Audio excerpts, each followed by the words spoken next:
coming to you guys with a quick "So You Think You Want to Homeschool" video, guys. I just wanted to come and provide you a little bit of information. Some of you have reached out to me, and I'm so grateful that you thought of me as somebody that was educated enough in homeschooling to help you guys out. I remember when I wanted to get started, and I'm really excited to help you. Now, I know that also most of the people that reached out to me were my friends who have had to deal with the online teaching during COVID-19, as well as the plans and concerns and surveys and all the things that have been going out over the summer as to what they're going to do for the school year.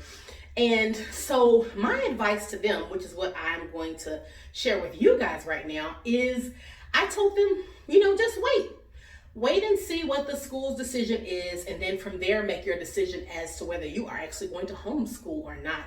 Because I know that a lot of my friends are reaching out to me because, one, they felt like the school wasn't going to give them enough, because some of them had packets, some of them had computer stuff.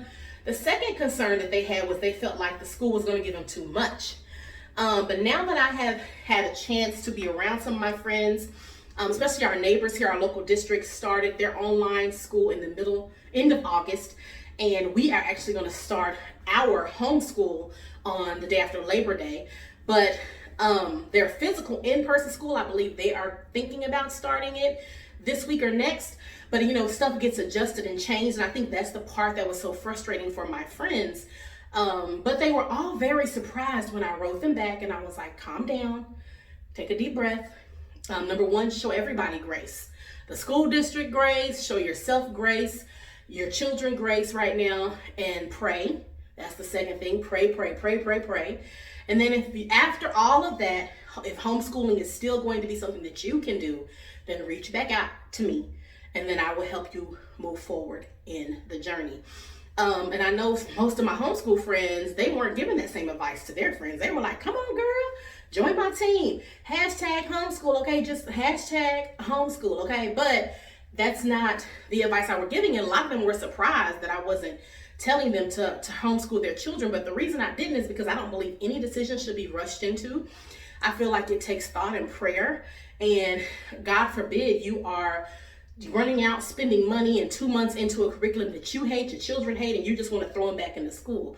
And we don't need that right now. I was also very concerned because every single person that had reached out to me was like, well, I looked over your blog and I looked at some other people's stuff and I want to buy this, and this. And they're talking about spending upwards of $2,000. Yeah, tripping.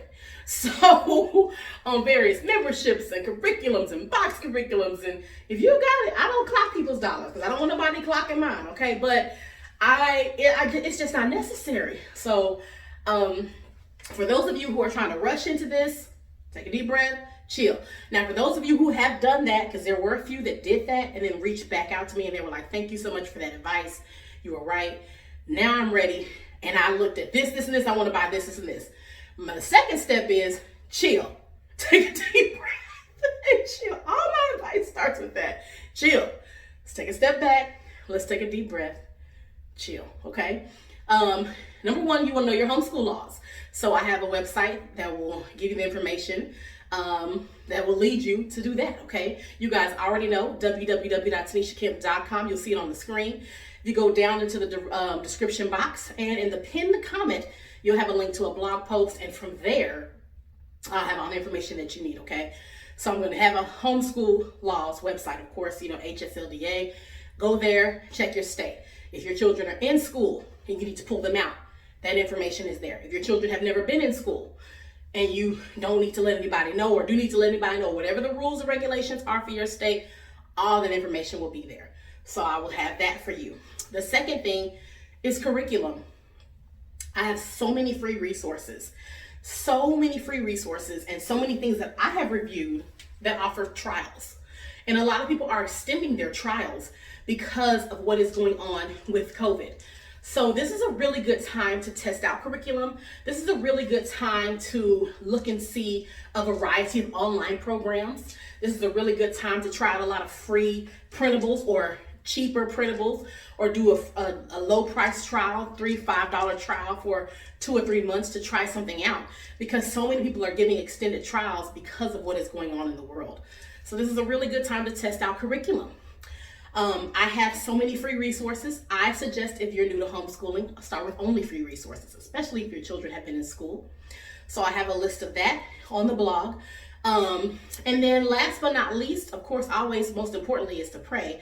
But from there, library. You guys know I'm an avid reader and, encourager to read.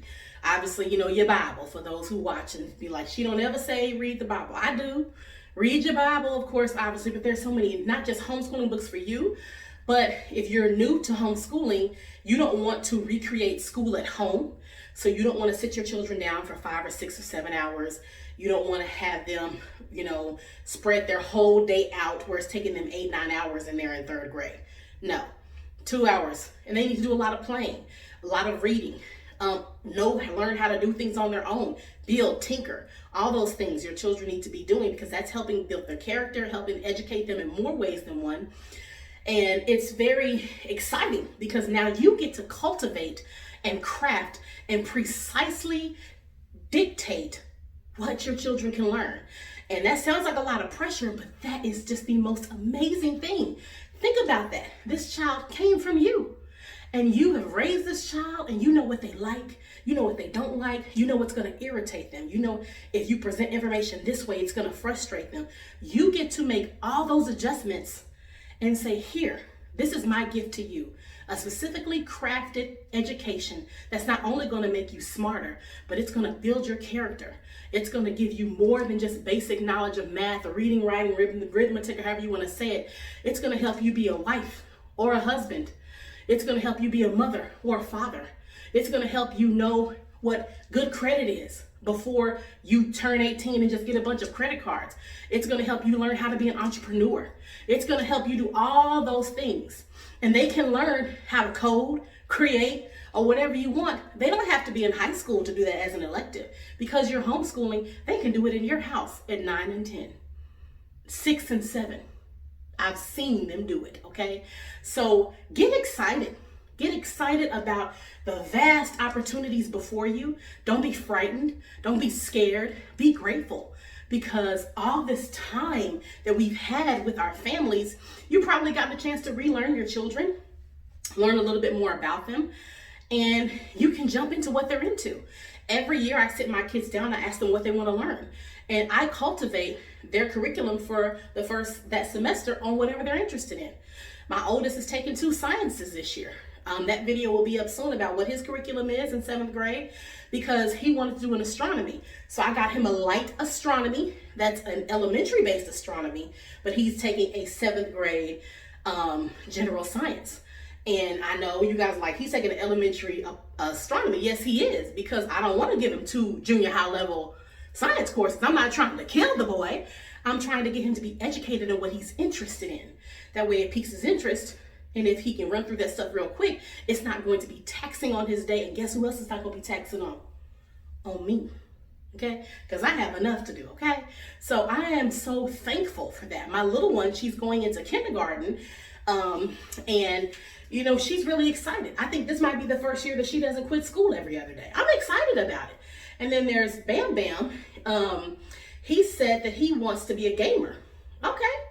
I didn't even know that was something he was interested in. So now I already have some video games that he can play for school. But most importantly, I want to teach him how to create the game. If we're going to be gaming, we're going to make the big bucks. Okay. We're not just going to play the game, which is fun.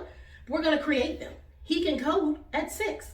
And so I'm very excited about this. I'm excited for anybody who is jumping into this journey, but I don't want you to jump in because you're angry or because you are confused or because you're scared of some COVID-19.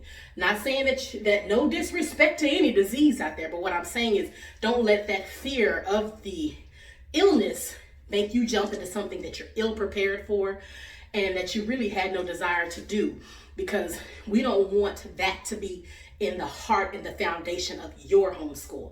Your homeschool, you want it to be a foundation of love, or of crafting or whatever, but you want it to be abundance and blessings. You don't want it to be hardship, frustration, anger, malice, annoyed. You don't want that as the heart of your homeschool. And when you enter every day teaching your children, or even if you're just standing over them to ensure that they do the online curriculum or the free curriculum that you picked, God forbid you're harping over them mad about, I don't even want to do this in the first place. I'm just doing it because I don't want you to get the COVID. Nobody want to hear that. And that's not going to foster a good learning environment. You would, first of all, if a teacher did that to your kid in school, you would flip the building upside down, okay? And you weigh $125. So there's no reason for you to be at home doing it to your children. So you want to make sure that you're putting yourself in a mental space and you're putting yourself in a heart space to really foster the love of learning, because it's going to make your job so much easier in the future, okay? So that's just my tidbits for those of you. So you think you want to homeschool, now what? That's it. 3 tidbits and a whole lot of encouragement, which you guys know is what I'm good for. So I hope that helps. Again, go to www.tanishakemp.com so you can see what I'm blogging about, guys. Description area, okay? Pinned comment, all that good stuff. And then you know that you can catch us on Team Kemp Academy Homeschool. At Team Kemp Academy, that's where I'll be posting our homeschool stuff. I'm on Facebook, all those good things. Feel free to reach out. You can email me through the contact form of my blog. I've had about 50 people do that. And I hope that this video serves as additional encouragement to what I've already shared with you for those who have made the decision. Either way, because the choice is yours, for your family. And I pray that you guys have a blessed school year, no matter which way you decide to go. And I will see you guys in the next video. Oh, and don't forget to share with a friend. Share this video, guys, if you feel like it's been an encouragement to you in any capacity and you want to help somebody else.